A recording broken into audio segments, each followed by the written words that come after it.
Eixamplar els pulmons amb burundanga.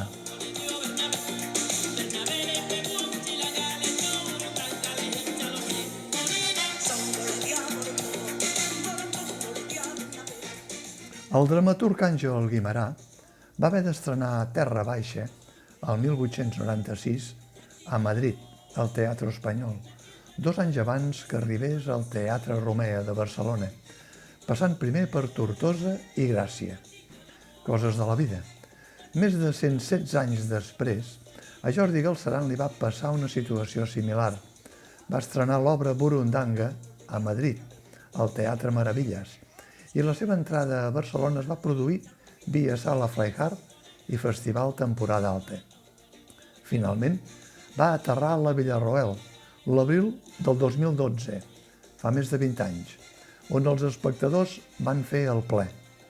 Hi van treballar Roser Blanc, Carles Canut, Clara Cols, Pablo Lammers i Sergi Matamala, sota la direcció de Jordi Casanovas.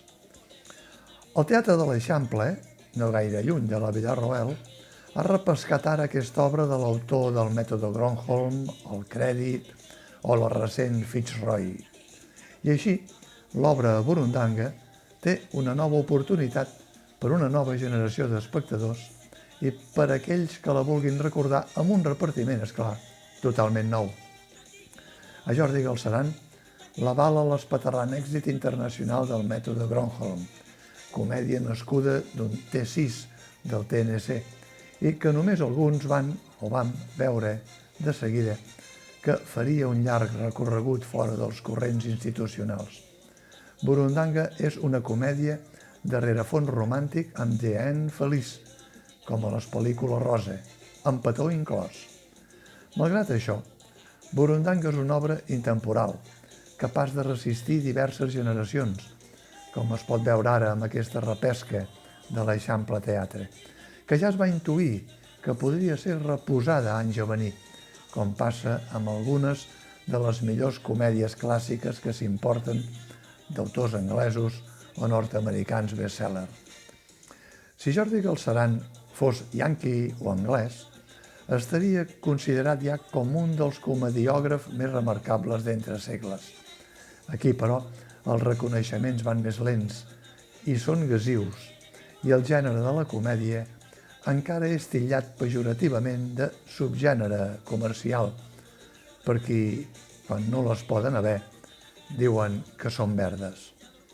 Qui més qui menys ja sap a aquestes alçades que a Burundanga s'introdueix una qüestió tabú com el terrorisme.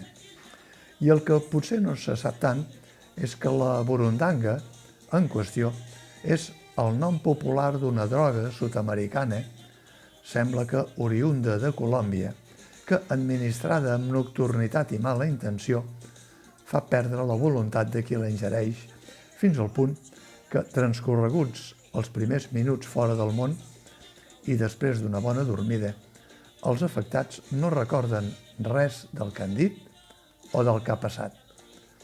Un estudi fet a Colòmbia denunciava ja fa anys que el 70% dels que havien estat conillets d'Índies de la Burundanga van ser víctimes de robatoris i un 3% van ser víctimes de violació. Droga criminal, doncs, amb efectes perversos. Amb 20 i tants anys, per cert, li han sortit competidors i això encara fa més actual la troballa de l'obra. Jordi Galceran barreja els dos tabús, el terrorisme i la burundanga, per fer una comèdia on ni el terrorisme ni la burundanga poden ferir la sensibilitat de ningú, si no és que un sigui sensible a l'excés del riure, cosa que es fa inevitable a manera que avança l'embolic de Burundanga. És així com Sílvia, una farmacèutica amb dots de remenar les cireres de tothom, companya de pis de Berta, troba el remei als dubtes existencials de la Berta, llicenciada en arquitectura, que descobreix que ha quedat embarassada del Manel i que no té la certesa que aquest s'hagi de convertir de per vida en pare del seu fill.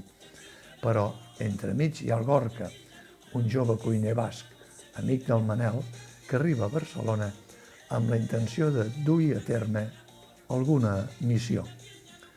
La comèdia es converteix també en una trama de mitja investigació domèstica a través de la qual la Sílvia i la Berta, en estat permanent de dubte i confusió, descobriran que el parell d'ocellots formen part d'una banda terrorista.